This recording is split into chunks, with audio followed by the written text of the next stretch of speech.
as we're going through. Hello, everyone, and thank you for coming to this presentation.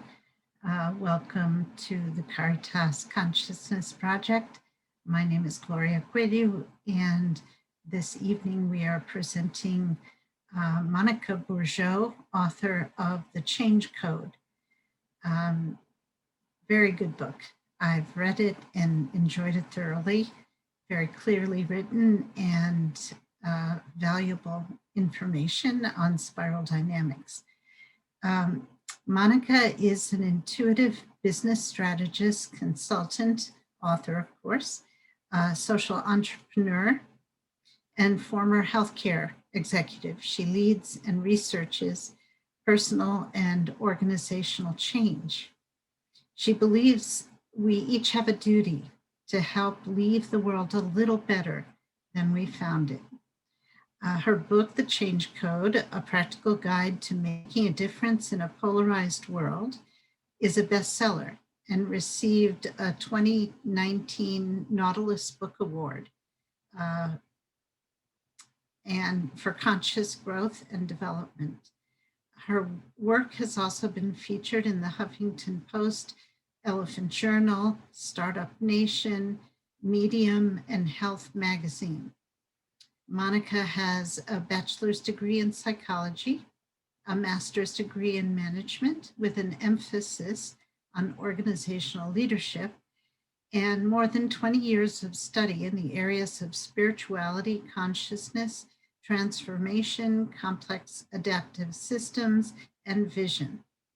Monica lives with her husband, daughters, and their 2 rescue dogs in beautiful Portland, Oregon. So sit back and enjoy the presentation with Monica Bourgeau. Monica?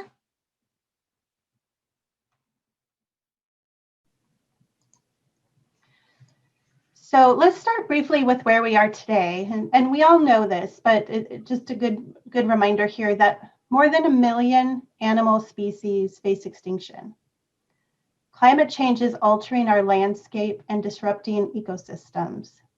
Extreme weather events are on the rise and are causing death and destruction across the planet. As we know, political polarization is at the highest rate actually since the Civil War in the US, and we're seeing a growing divide between the winners and losers in society, with increases in homelessness, opioid addictions, suicides, and other deaths of despair. Our mass consumerism is causing overflowing landfills and oceans full of plastic. Not to mention, we're still in the midst of the global pandemic. So if you're like me, at times it can feel a little bit chaotic, and you might be wondering, why are we facing so many problems at once, and why does it feel so chaotic? And the Change Code helps us understand why that is. And a few reasons. As a society, first of all, we're in the midst of a major paradigm shift.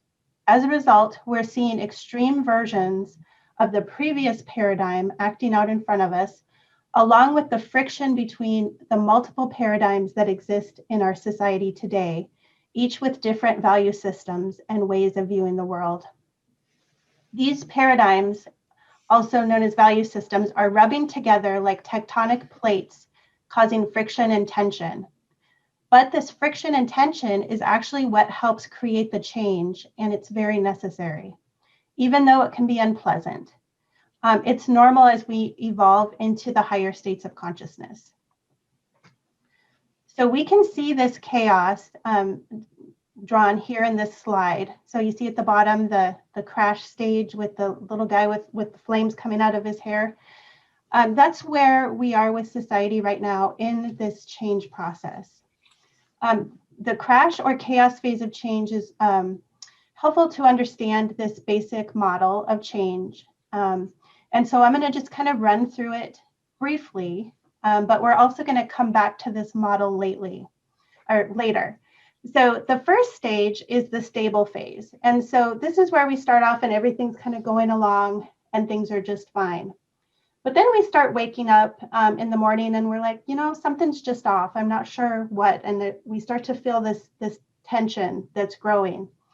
And so as a result, we start to think back, okay, what did I used to do that worked? And so we start to experience this regressive value search, looking back to a time when things were working fine. And so we're still seeing some of that in our society.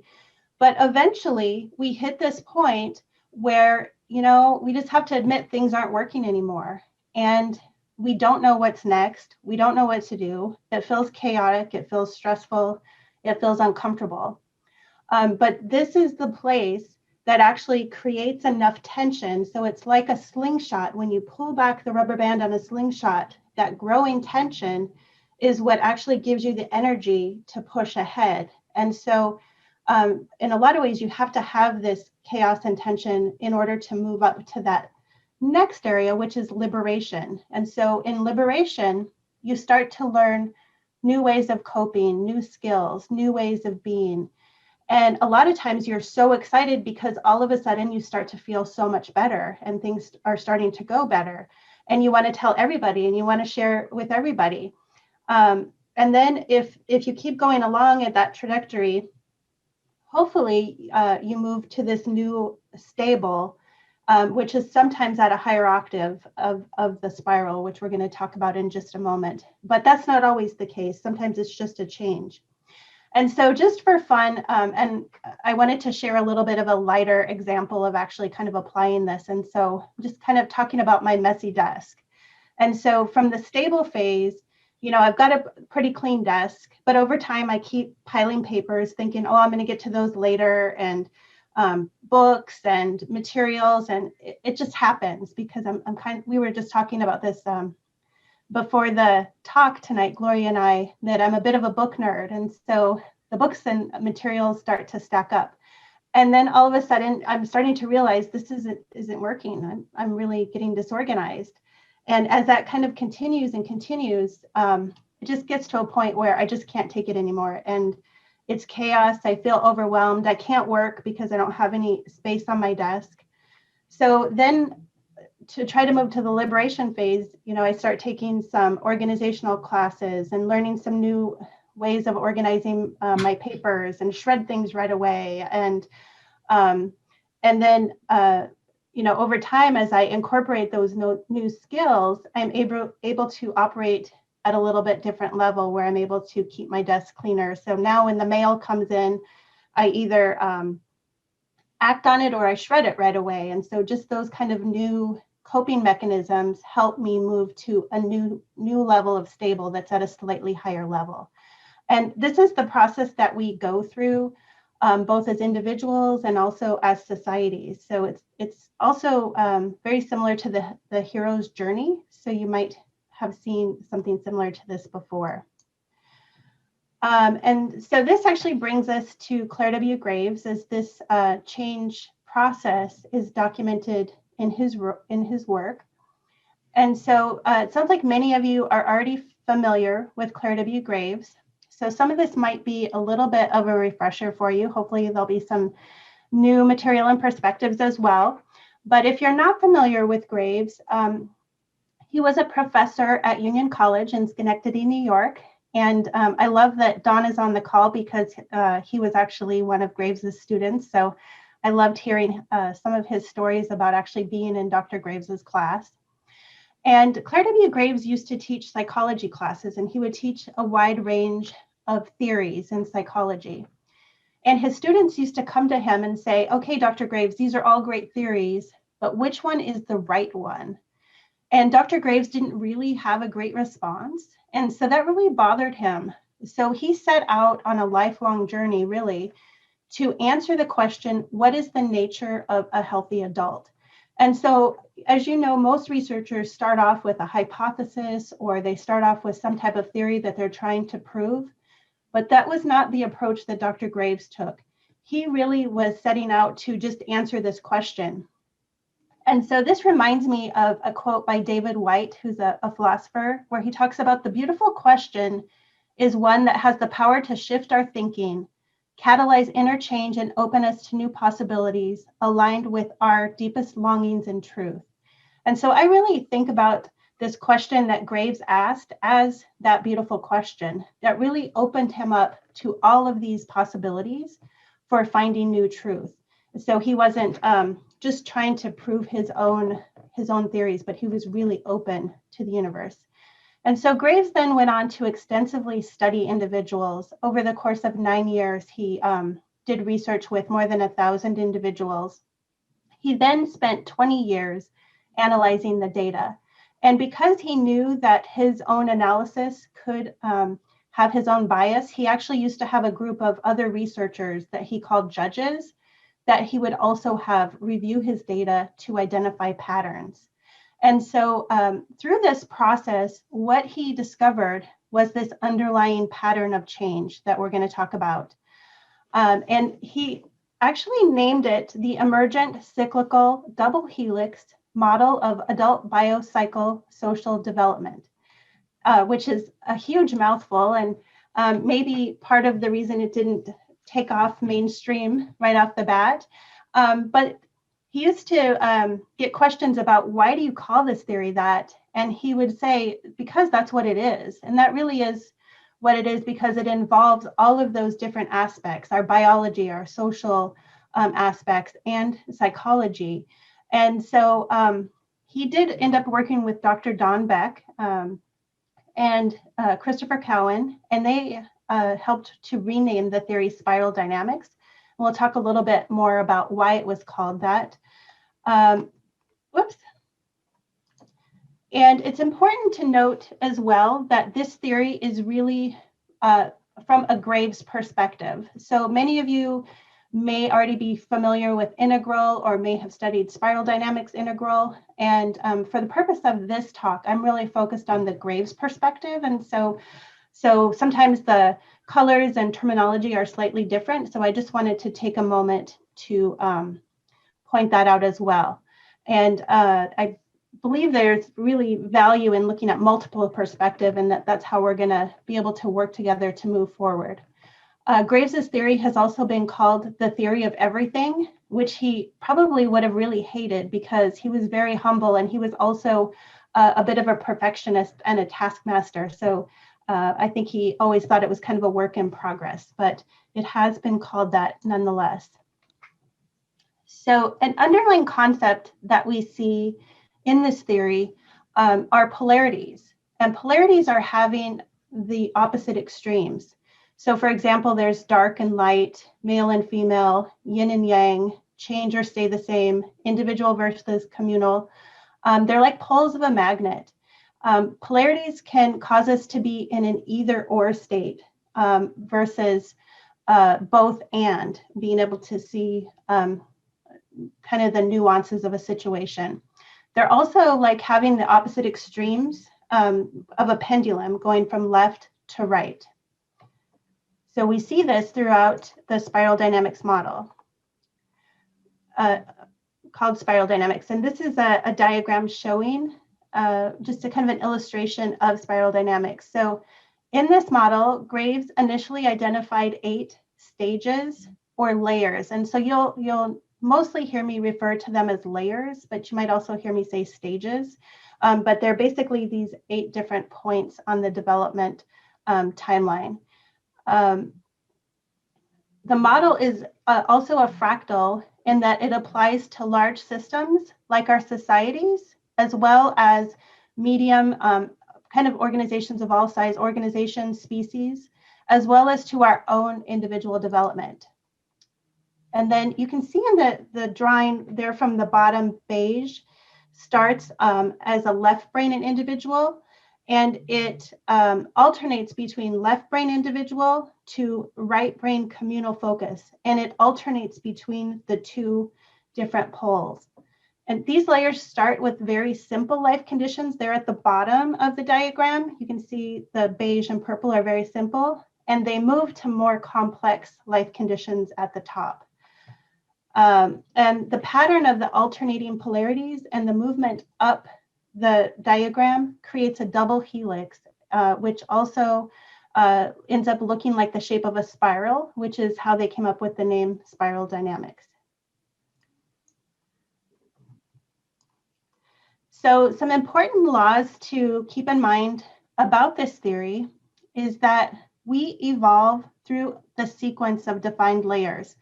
So essentially, these layers are in societal development, organizational development, as well as our own individual development. So we move through the same layers in the same order.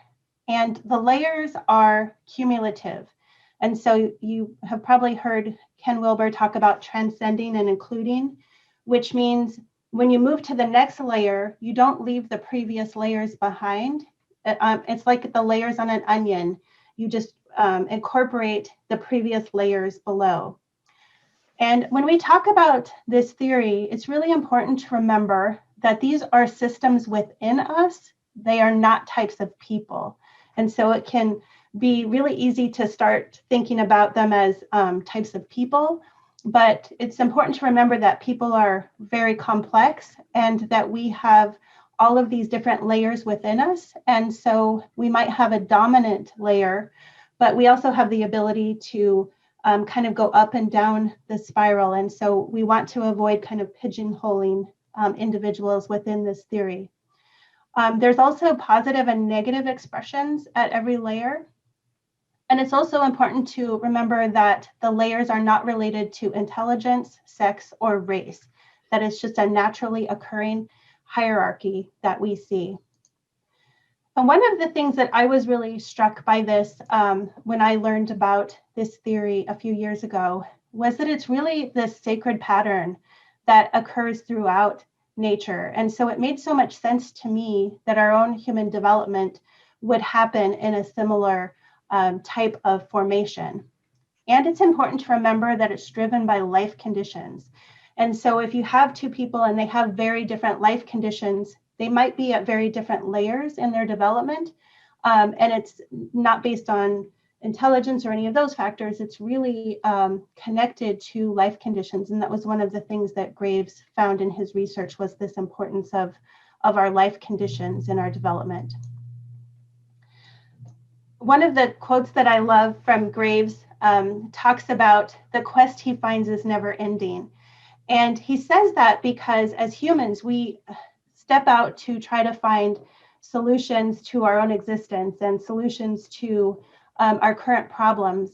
And kind of the challenging thing about it is once we start to make progress, a whole new set of challenges come before us. And so then we have to also begin to solve those problems. And it's this continual increasing in complexity that forces us to change and evolve in order to be able to survive in the new levels of complexity. And we're seeing a lot of that today. I'll share some examples with you here shortly. So one of his manuscripts is called The Never-Ending Quest as well. And so we'll start off with talking about where we've been as far as these developmental layers. So I'm going to dive into each of these layers, but I'm just going to talk about them briefly. And so if this is kind of an intro to spiral dynamics for you, I want to just say up front that there is a lot to this theory. And I know people that have spent, 20 years or longer studying this theory. And so it's complex and there's a lot of different elements and a lot of different factors. And so we can't possibly get to all of that tonight. So this is just kind of a high level introduction, but I will share some additional resources with you at the end if you want to learn more about this theory as well. And so the initial stage is beige, and that was that number one on the diagram that we looked at earlier. And this stage is individual and left brain. It's how we kind of really first emerged as humans back in the hunter-gatherer stage. And it's very much based on survival mode. And so it's a pre-rational stage, meaning that we weren't really doing rational thought. It was just, basic human needs that we were after. And we all start there as individuals as well when we're babies. We're actually in this beige stage. And we may still see this in ourselves and in others during natural disasters. If we don't have water and we don't have fuel and we're freezing, we may see some kind of beige tendencies in ourselves. And so these layers are within all of us, I think is important to remember. And so eventually we figured out that we would be more likely to survive if we started working together to go hunting. And so eventually tribes started to form. And so from beige, society moved into the purple layer. And we emerged into this purple or magical animistic layer. And this again was a communal right brain layer. So tribes began to form and leaders emerged who were chiefs or shamans. And the tribes developed rituals. And they were also animistic. So their spirituality was animistic, meaning that everything had a spirit. So that mountain had a spirit, the rock, the plants, the animals. In a lot of ways, some really great things about appreciating nature and the world around them. And then there was the chief or shaman that you were required to be obedient to. And so, but it was also very family-like, kind of taking care of each other because it was communal. And then as individuals, humans also move into this stage. So as individuals, we all went through this stage between about 1 and 3 years old. And so we still have this purple within us. And we see it today when we celebrate birthdays or other types of ritual types of things. Those are some signs of that purple that are still here within us. So eventually we got kind of tired of having to follow all of these tribal rituals and having the chief and shaman. And so some of the humans wanted their own power and authority. And they wanted to be able to do things the way they wanted to. And this was still pre-rational. So it was very much based on meeting their own needs. And so red emerged along with warlords. And red is, again, very individual and left brain focused, driven by primal instincts, power, and might. And then as individuals, we also go through this level as teenagers. So if any of you have teenagers or have had teenagers, you probably know what I'm talking about. It's like, okay, and my daughter was on here too, so no offense, but great job of being an individual. And there's also other people out in the world. So, you have to kind of move through this phase as a teenager. And so this is something that we all go through in our own development. We also see this in ourselves and in our society today with sports teams and gathering together with cheering. A lot of times they're all wearing the same clothing and chants and all sorts of things. We also see this in a less positive fashion in gangs and cults. And so we can see this expressed in lots of different ways in our society. And you'll see on the slide here, I've got these boxes just to kind of remind us that we have red when we move into red, but we still have purple and beige within us. So we're just adding these layers to this complex onion. And so finally, we began to move out of this pre-rational layer. We got tired of being bullied by these warlords and just kind of this unruly power type of environment. And so this is when the agrarian age really started to come to be. And we started living together in cities and small communities. We started farming, so we started staying in a certain area for longer. And so because we were living together, it required us to start developing rules and systems and ways of operating together with all of these people who were also living around us. And so we emerged into this blue layer, which moves back to communal and right brain focused. This is also when our frontal lobes started to develop. So remember I talked about biopsychosocial. So this is the biologic aspect of our development. So we actually started to develop and kind of harness new aspects of our own brain. So we were able to begin to think rationally. And so it was no longer just driven by our survival. So as we moved into this blue layer, blue values duty and honor. But there's always a higher authority. So that it's like a king, or often with religion, there's a god. This layer of development is very linear. So one step after the other. It's very literal and it's very absolute. So there's one right way and there's one wrong, and everything else is wrong. So there's only one right way. So as individuals, we go through this layer in grade school generally. And we see it today if we believe, if I stay at this company and work my whole life, eventually I'll get that gold watch and I'll get that big retirement. That's very much a blue expression today. Also, if I live a good life my whole life, then eventually I'll get to go to heaven. And so when I die, and so that's an expression of blue in our culture today. And again, it builds on the previous colors from before. So this brings us to where we are today. So we are, as a society as a whole, we are primarily still in the orange layer. But as I mentioned, we're also in a transition. So I'm going to talk about the dominant layer for society today and also what we're transitioning to right now. And so orange came about when we as a society were tired of the confines of blue systems. And so all the rules and one right way of doing things, eventually it just gets too constraining, right? We want to move out and change things and do our own thing. And so we made this shift to orange, which is very individual and left brain focused. This is when we saw the scientific and industrial revolutions. And so people started to move away from these small farming communities and move to urban and industrialized economies. This layer is very physically based. And so as a result, there was a rejection of traditional religion and spirituality in favor of modern science. And a lot of people stopped going to church during this time. There was a big decrease in church attendance, more in Europe than in the US. We still have a higher rate of attendance, but we definitely saw a decline. And science began to replace myths, superstitions, and blind faith. So orange is being part of the rat race. And many of you may have participated in that rat race. I have been there myself in the corporate world in my early days of my career, playing to win and conquering nature.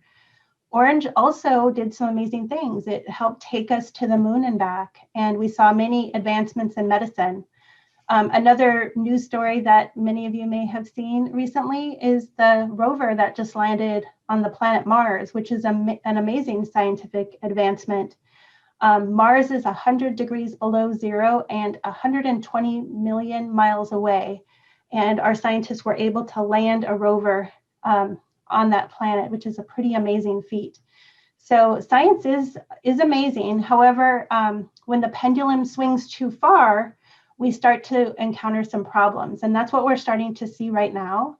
So as a result of this pendulum swing so far to the individual side, we're starting to see excessive consumerism, some of the things we were talking about at the beginning, the ecological crisis, workaholism, loss of connection with nature and each other, extreme loneliness. A lot of people call that an epidemic in our culture, which has been really made worse by the whole COVID thing and having to stay home and socially distance, opioid addiction, a world of winners and losers, and an emergence of corporate states.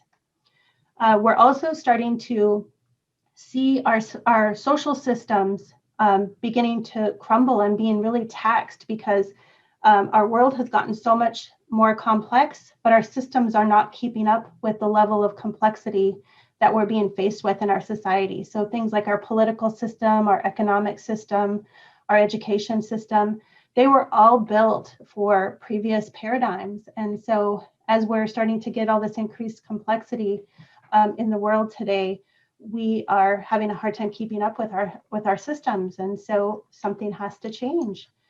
From going back to the Texas example, we see toxic individualism in Texas, and there were several interesting articles, including this one that was on Medium. And it's important to point out also that Texas is not unique. it's just a microcosm and an example of what's happening in our society. So in Texas, they were really set up to handle problems at a certain level and vary individually. This actually worked for a long time, and it wasn't wrong. It's just the problem that things are changing and getting more complex, and we're starting to experience new and unexpected problems, such as record-breaking snow and freezing temperatures. And so the previous way the systems were set up were not designed for this additional complexity and new challenges. So these problems really require new ways of thinking and new ways of being and new systems. So that doesn't mean that we need to stop science or any of those things, but it does mean that we need to start developing models that involve collaboration and new ways of working together, reconnecting with nature, as well as developing a global and planetary awareness. And so we're in this transition between orange and green, and green helps us to solve some of those problems as we start to make this transition. And depending on who you talk to, some of the kind of authorities on spiral dynamics feel like we're about halfway through this transition and that we have maybe another 10 to 15 years through this transitional period of time. But it also kind of varies depending on who you talk to. So somewhere we're in the midst. So we're starting to see these green changes, but we're also experiencing a lot of orange and previous layers as well. So green takes us back to a communal left brain focused. We see the emergence of empathy. So we're starting to see new capabilities with our brain and our biological systems. So being able to actually feel how someone else feels, which is a big change from just having sympathy for someone else. When you actually feel what it's like to lose a child or any of those things, you actually feel the feelings. The green value system values community and harmony and the acceptance of differences and compassion for all people in the planet. Green can be very open, warm, empathetic, and helpful. Green's work is to decentralize power and topple hierarchies. Does this sound familiar to some of the things that we're seeing today in society? We also see a relocalization of systems, including locally grown organic food, energy, and more local control. There's also a focus on long-term sustainability. So the communal systems are really looking at the long term, whereas the individual systems are looking at quick fixes and quick solutions. And so that's why they balance each other out. Unfortunately, some of the negative expressions of green include appeasement to avoid conflict, extreme political correctness, lengthy conversations because of the need for consensus and then not really moving forward.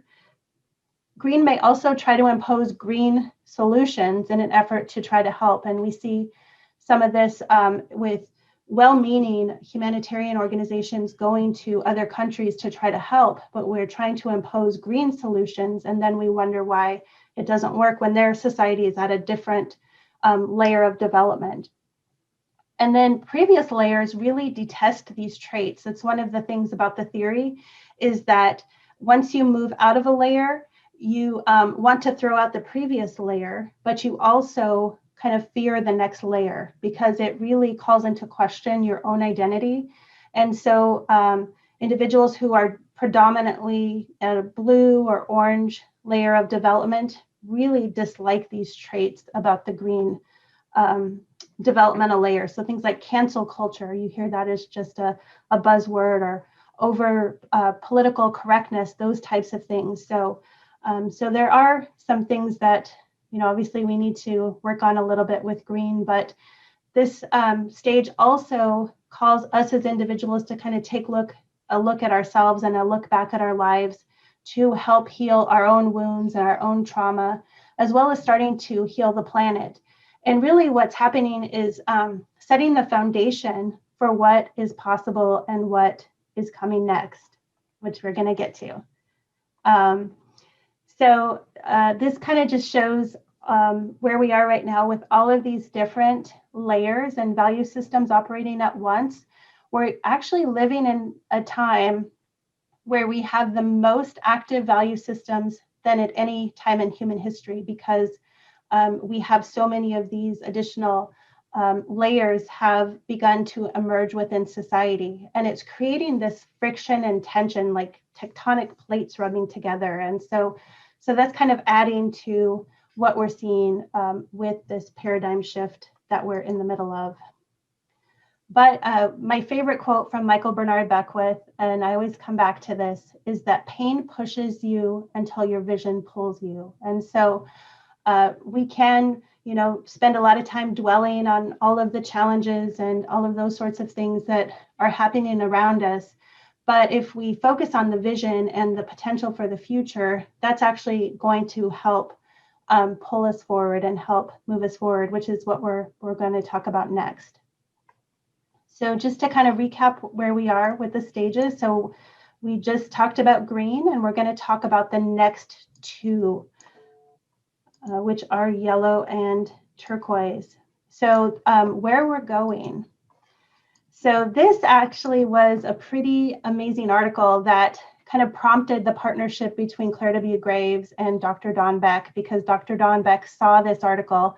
And this was a really groundbreaking article at the time. It was in 1971 in the Futurist magazine. Claire W. Graves published an article called Human Nature Prepares for a Momentous Leap.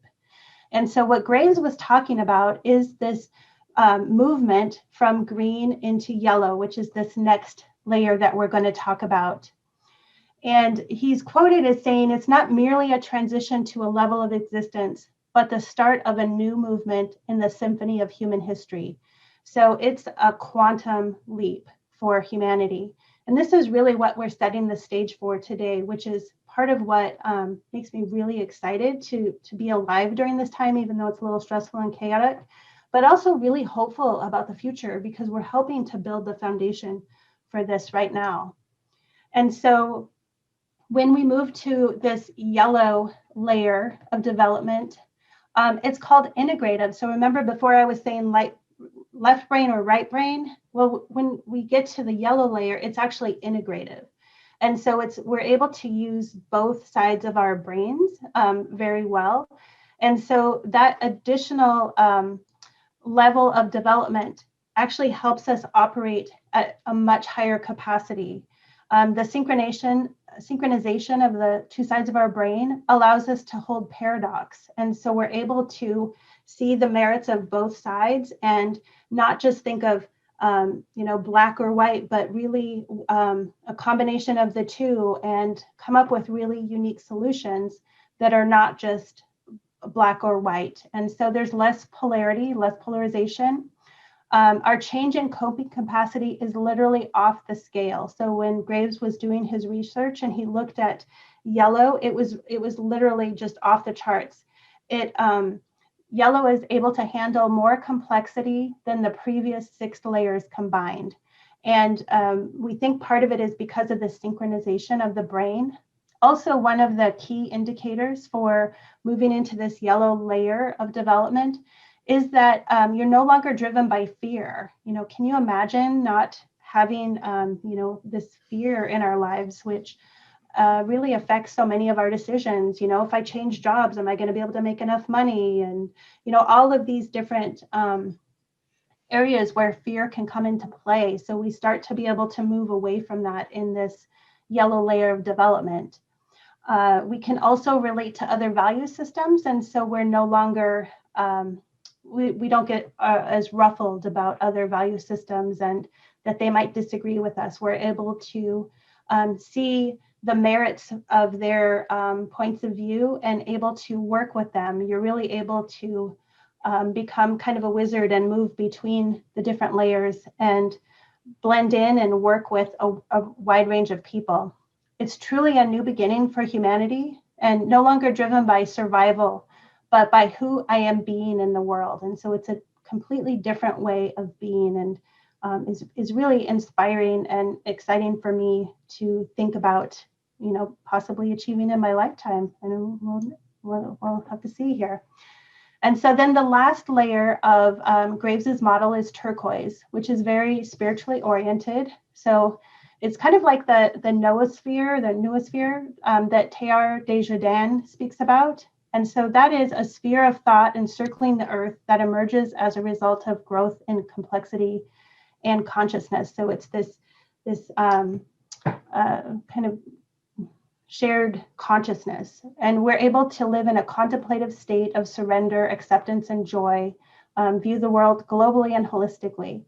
And so this layer is just kind of emerging. There are some people that are probably already in turquoise, but it's probably a pretty small number. At the time that Graves did this study, there were only 6 out of 1,000 people that were showing these turquoise traits. So it was a very small amount. And so not a lot is known about the turquoise layer yet, but it's really exciting to think about. And one of the challenges with turquoise, I have an assessment on my website, so went through the process of working with Dr. Beck and some of his research to create my own online tool. And one of the challenges is that it's hard to categorize turquoise right now because the types of questions that you ask really appeal to green as well. And so it's really hard to even measure this specific layer. So that's just kind of a wrap up of the 8 different stages of Claire Graves's model. And this shows it in a kind of a different format to show how they transcend and include. And so there's so much that we can do and cultivate ourselves and the skills that we develop over time. And that's really why we don't just start in yellow, is because we need these different experiences to grow and develop and evolve.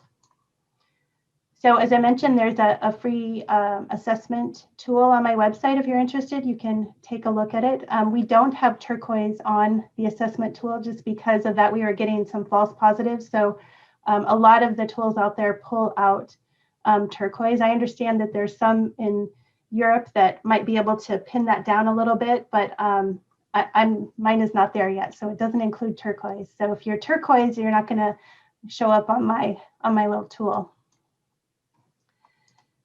So just really inspiring to me to think about how, we're here for a reason during this time.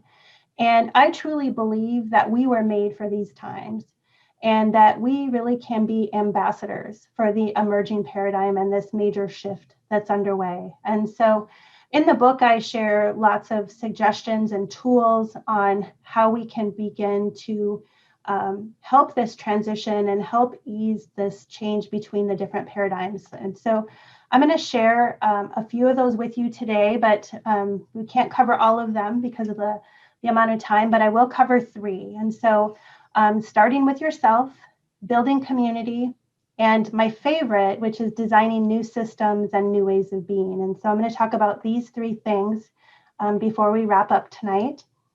And so the first one is really starting with yourself. And, for those of us like all of you doing personal development work and self-development, this makes sense to us. And so we can't really be a true part of a community until we do that self-work and we're really clear on who we are. It's also getting comfortable with uncertainty, because there is a lot of uncertainty right now, and we're not exactly sure what is coming next and what exactly that's going to look like. And so it's kind of really getting comfortable with that uncertainty and helping others to be comfortable with that as well as we work through this process. It's also about starting with really small actions and not feeling like we have to go out and change the entire world. That working on ourselves and doing these small acts are really significant. And that's really where the shift in consciousness happens, are in these small actions, being kind to yourself, being kind to strangers, laughing with your kids, creating joy, and helping others through this challenging time. Also being open and available.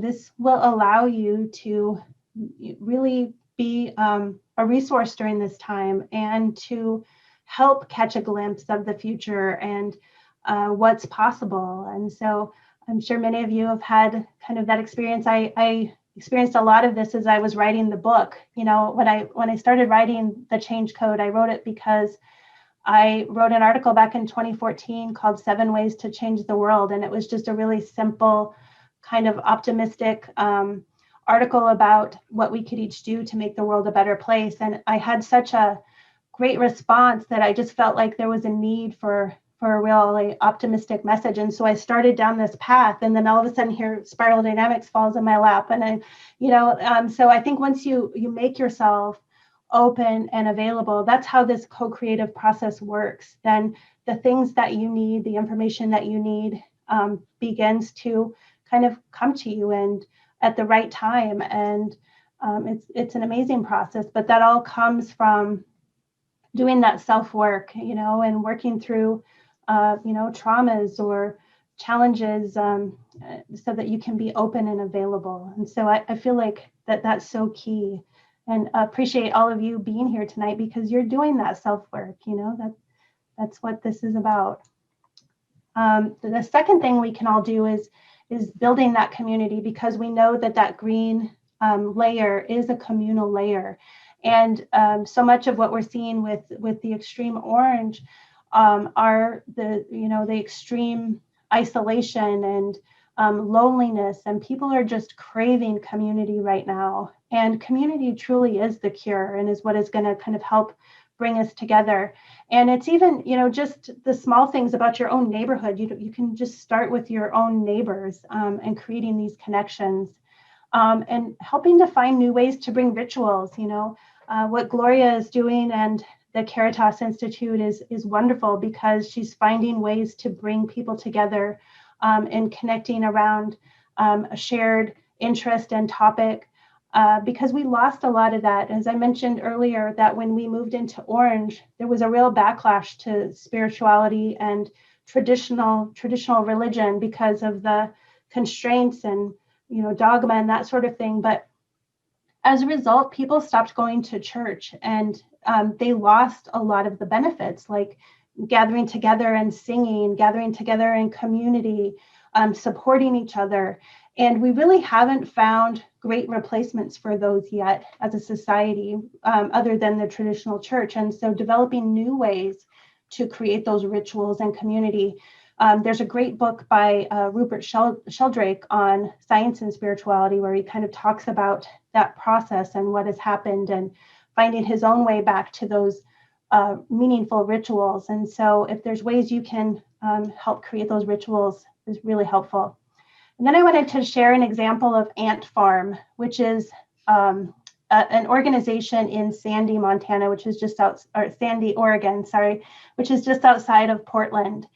And Ant Farm came to be, it was the vision of someone named Noonpa, which means, I'm drawing a blank on what it means. It's a Lakota name.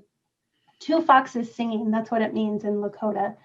And he was driving to work one day in Portland, and he would see all of these maybe early 20-something, late teen people hanging out on the street early in the morning. And he felt like it was obvious they had been out all night and didn't really have any place to go.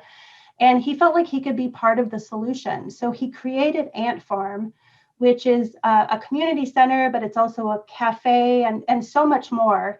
And the amazing thing is that he created this vision for creating a place that would support young people in their community in developing job skills and finding a kind of a purpose in life. And this is a fairly conservative community outside of Portland. And he was able to bring together people on a wide spectrum of the political spectrum, different religions. So literally you'll go to Ant Farm and you may have an LGBTQ group meeting at one table, and you might have a church group meeting at another table. And so he's been able to really bring all of these diverse groups of people together, because they're all passionate about helping to create a better future for the youth in the community. And it's been just hugely successful. So I love to share that story. And they have a website you can Google Ant Farm. They have a wonderful website that tells more about their story. And it's in the book too, if you want to learn more. So just to kind of bring us back to Texas before we wrap up here too, it wasn't all dire. There was also a lot of community kind of coming out of that challenge as well. So there's ambassadors and agents for change that are out there and working right now, helping to create this community and these connections, which is just so exciting and inspiring. So with so many people without power or water, furniture store Jim Mattress Mac, furniture store owner, he's the guy there on the left, opened the doors for his 20,000 square foot space to house and keep people warm. During the 3 days that he had opened his store, he literally had thousands of people coming in to sleep or just, a warm place to be for a little while. He also opened his doors to people in need during Katrina and Harvey, the hurricanes that happened in Texas recently. Another story, I love this one, is from a grocery store that had lost its power, so they couldn't take credit cards, they could only take cash. And a lot of people don't carry cash anymore, but some citizen came in with a stack of $20 bills and just started handing them out to people who needed money for food. And it's estimated that he gave away over $500 that day before he kind of slipped anonymously out to his pickup truck and drove away. So there are these kind of change agents out there and ambassadors for change, which is pretty inspiring. So this change is here. It's happening now. It's hard to know if the individuals in these stories are operating from a blue value system or a green value system because they're both communal. But either way, kind of nurturing this community aspect, I think, is so powerful right now as we go through these challenges. So the last one, and I mentioned this is my favorite because this is what I really feel is kind of my life's work and where I've chosen to focus after writing the book, is in designing new systems and new organizations and new ways of being. And so we can do that wherever we are and whatever type of organization we're in. So, starting to develop new ways of doing business, new ways of healing and healthcare. This is a project that I'm involved in here in Oregon right now. With a group of rural health clinics. We're taking a look at what would the primary care model look like if we just started from scratch, and we're doing a future care model design. And so we're actually spending, about 4 months with a group of physicians and nurses and psychologists and just a wide range of folks, and taking a look at what could we create? What could we do differently? Can we design the health system, for 10 years from now and begin to start kind of implementing and bringing those aspects into the healthcare system today? So many things you can do, new ways of training and education, and just new ways of being. A lot of the courses here at Caritas are helping us kind of identify, new ways of being, and they might be looking at, ancient traditions and ancient kind of systems to help us develop those. But so exciting. There's an organization in the Netherlands called Bourgeau, which is really innovative and has designed a completely new way of delivering home care and hospice care. It's a totally different structure where they've actually have independent nurse teams that deliver low-cost healthcare to their communities, and they've received a lot of international recognition. And the word Buurtzorg is Dutch for neighborhood care. So it's really developed around these little neighborhood care models that are connected through the bigger organization. But there's a lot of autonomy to be able to provide this local care based on local needs. And so there's people that are out there actively creating these new systems and new ways of doing things. But I really feel like there's a need for even more of that, for us to start thinking about how could we design the systems of the future. And I actually keep this quote on my wall, and I read it every day. And this is what inspires me, is that you never change things by fighting the existing reality. To change something, build a new model that makes the existing model obsolete. And I really feel like that's part of what we're kind of called to do right now, is to help create these new systems and new ways of being. So as people move through the spiral and begin to move to these new layers, that they have a place to go and that they have systems, and that will help ease the transition as well. So just to summarize, so we're in the midst of a major paradigm shift as society. Our life conditions have gotten more and more complex, and this crash chaos is the normal part of the evolutionary change process. But we can be ambassadors of hope and ambassadors of change to help navigate this challenging time. So next steps, I want to kind of leave you with this challenge. What's the one thing you can start doing today to begin applying these concepts? So I'll let you kind of think about that. If you want, you can write it down as well. So here's the resources that I mentioned. So of course, the book, the Change Code book, if you want more information about some of the stuff I talked about, I just barely kind of touched the surface of the Change Code. I also have a full resources page that's free on my website, and it links to all of my favorite books on spiral dynamics and Claire W. Graves, as well as other resources. If you want help digging into this with your organization, I do provide coaching and consulting work. And then if you're interested in connecting on Facebook, I know we have a couple of Facebook members that are from the group here as well, but I have it's Agents for Change is the name of the Facebook group, but that's the address, facebook.com/groups, the Change Code. And so you can connect with us there. It's a amazing group. It's not huge, but really quality group, I would say, great people and great discussions in the group. So, and then if you want to learn more about me or the book, I have a couple of websites, thechangecode.net and monicabourgeau.com. So I'll leave you with a quote from my mentor, Dr. Don Beck: "No more prizes for forecasting the rain, only prizes for building the ark."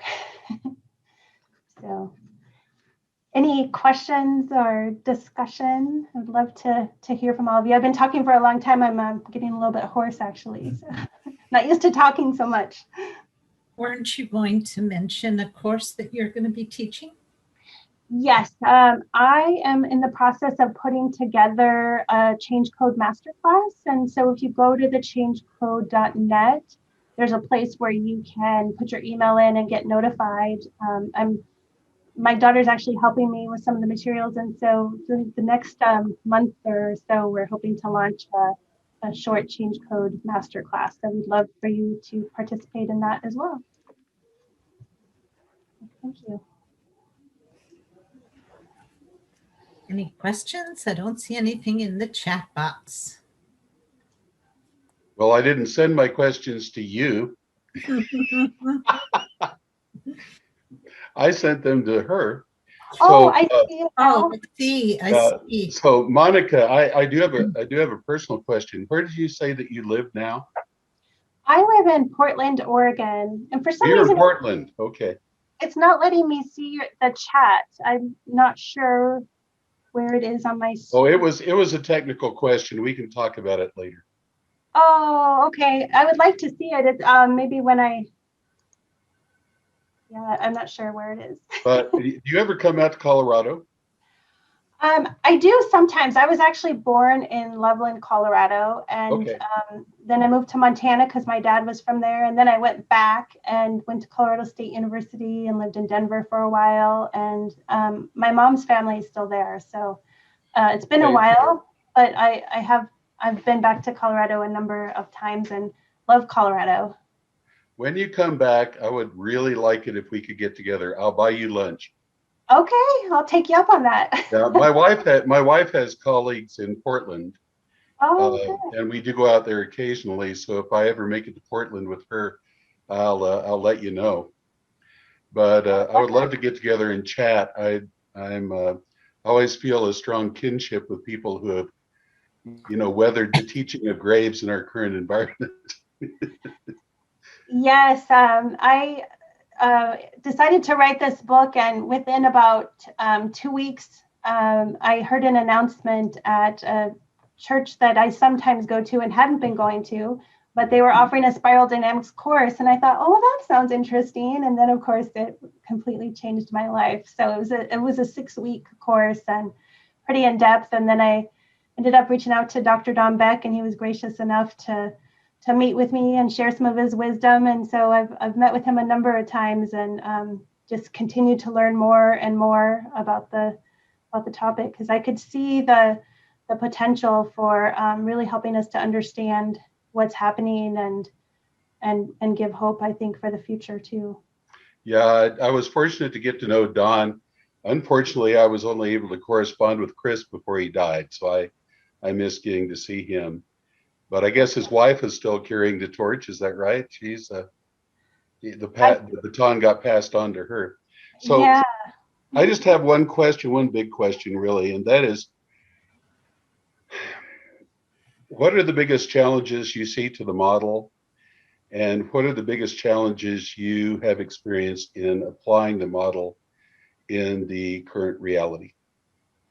Yeah, I think that there's several challenges. One, I think that I don't feel like that there's a lot of ongoing kind of research and sharing of information on the topic, Yes. because lots of reasons and lots of long stories, a few of them that you've referenced, but the theory just kind of never made it into the mainstream. I heard the other day that spiral dynamics is really big with millennials on TikTok. And so I actually had someone reach out to me who learned about my book through TikTok. And so, I think it's becoming more and more mainstream as more and more people begin to operate from a green layer of development. And so there's a growing interest in spiral dynamics. But yeah, I don't think that there's the furthering of the spiral dynamics aspect specifically as much as there could be. And then what was the second part of your question? Applying spiral dynamics in our current environment.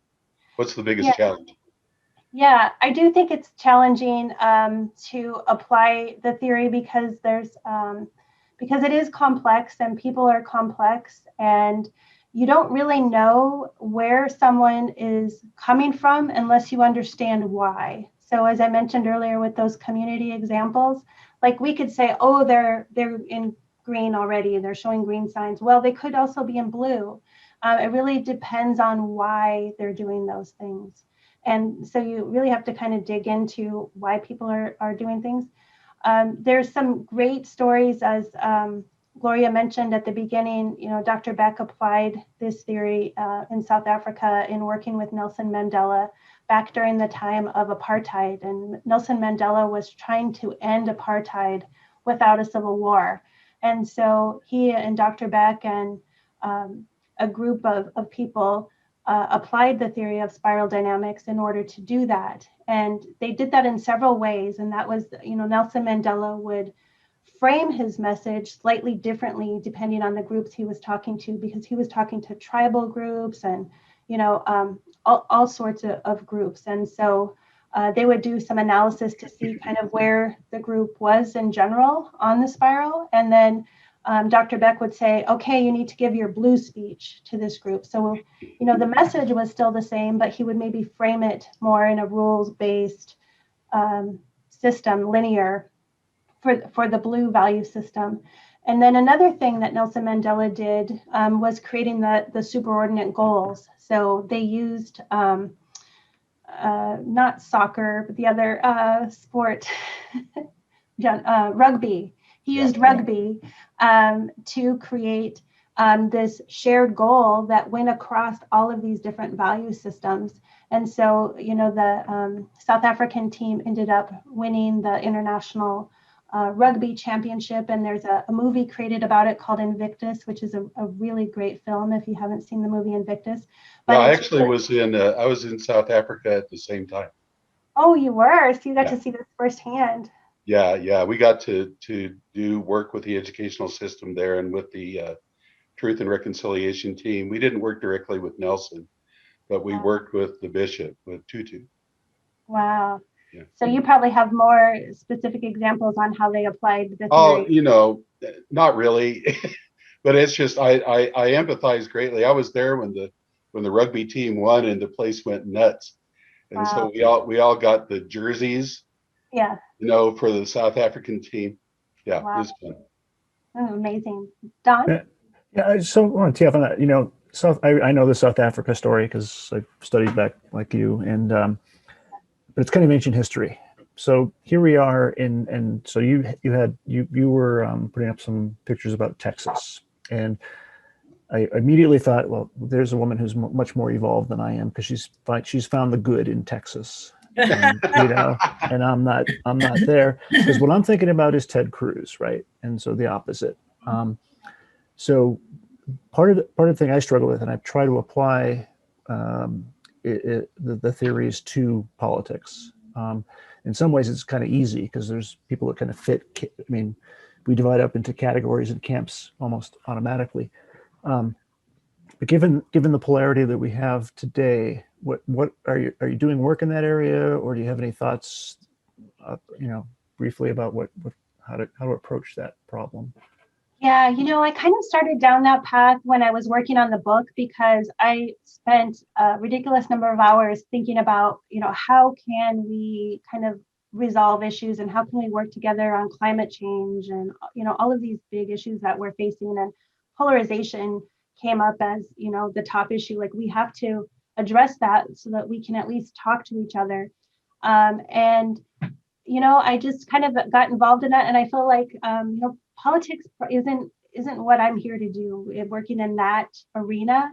And so what really called to me was helping to create this vision and create new systems and new ways of being and new ways of doing things that will help others see what's possible and hopefully help ease this transition. And so I decided to kind of leave the politics to, you had Steve McIntosh speak last week, and he's wonderful and has developed, a new way of, or a new kind of party or way of handling politics. And so I think that there's some brilliant and amazing people working in that space. It's just kind of not what I feel like I was called to do. So,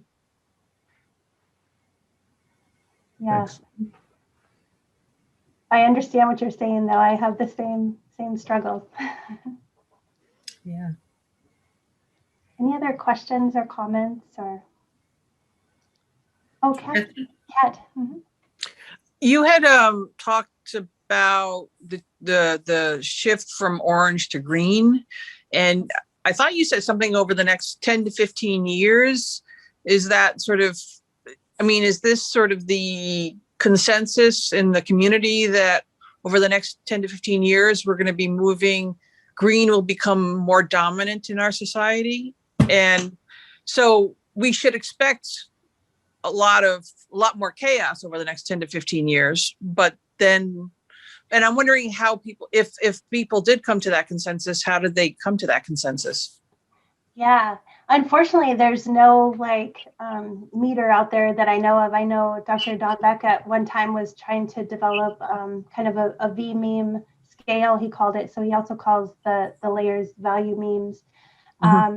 But there's no real great way to determine that. So I think people like Ken Wilber and Steve McDonald that helped write the forward for the change code, and other futurists and people who work in this space have opinions. And I don't know that there's consensus, but some of the people that I really follow and kind of respect are saying about 10 to 15 more years is their estimate. But there is some research, and I know Ken Wilber has been really involved in this and looking at, how long we were in the different layers as society evolved and how quickly we moved between the layers. And so there's some estimates kind of based on that. But a lot of that I've seen is dated. Somebody else might know more about that than I do in the group. So anyway, I don't think it's consensus, but I do think we've got some more chaos ahead of us. It's going to be a little bit, and that's assuming we're able to make that successful transition into green and then to yellow. I think one thing to keep in mind is there's no guarantees of that, right? I think we kind of all have to kind of do our part.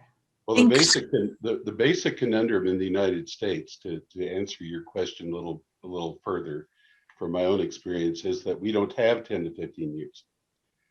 So we either make the shift societally to the next worldview, the next value system, or America's not going to be around. Now, other countries have made the shift. Right. but the United States has not. So Yeah. we're on the clock's ticking, and we don't have 10 to 15 years to make the shift. And are you talking politically, you think we don't have 10 to 15 years, or in terms of the climate? Politically, in terms of the climate, economically, socially, You think? every major domain, we're in bad trouble. And if we don't make the shift to the next level, because at the next level, whatever is complicated in the previous level becomes simple at the next. Right. So at the next level, the solutions will be intuitively obvious, but Right. we need to make it as a society and not as just individuals. Right. Yeah.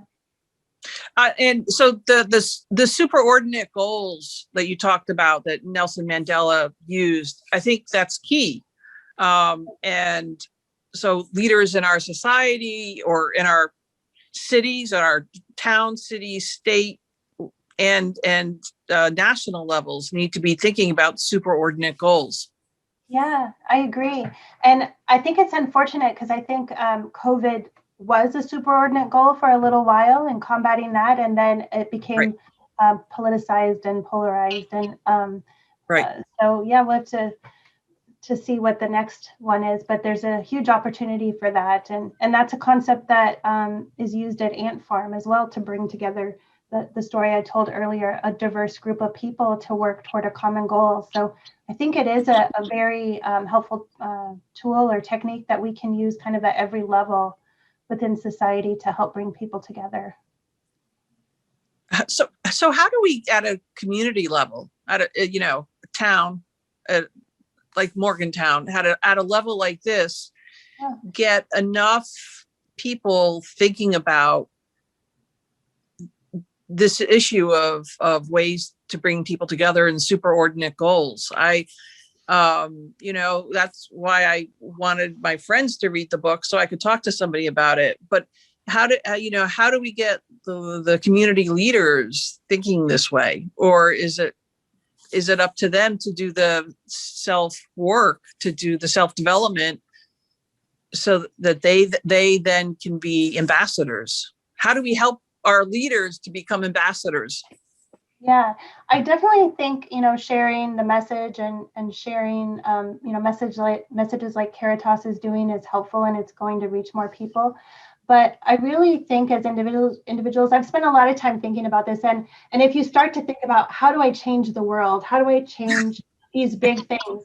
What happens is it starts to feel overwhelming, and it starts to feel like this burden, and it starts to feel, it depletes your own energy, and then we're not a resource for anyone. And so the solution to that is really taking a look at what you can do and what you can control as an individual. So what we can do and what we can control today is how we treat our neighbors, and starting to build community. I have a great story in the book about that in my own neighborhood. I've lived in a number of places, a number of cities, and I've never really gotten to know my neighbors. But I live next door to someone who makes community a priority. And she comes over and will borrow a cup of sugar. Well, if you understand the psychology behind that, then I'm more willing to ask her for help when I need it.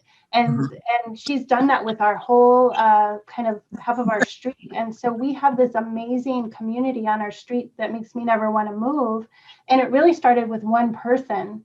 And then she would introduce me to the other neighbors. And it's just, and so it doesn't have to be this huge undertaking. And I think that's where we get caught up, is that we think we have to change all of this. But if we really start with ourselves, and we really start with the things that we can do today, and if like I've been in healthcare for over 20 years, and so that's where I decided to start. If I can help meet these basic needs of healthcare and mental health and well-being in the healthcare system, I'm going to move the needle.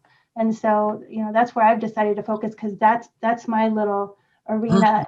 And at one point I felt responsible. I should work in the political system. I should do this and I should do that. And it's overwhelming. And honestly, what happened is, as the year after I wrote the book, I didn't really do much of anything, because it's paralyzing. It was kind of working through this process. I realized, my expertise is in healthcare, and my skills are helping to create vision and planning. And so So I need to focus on what I'm good at, and that's where I'm going to move the needle.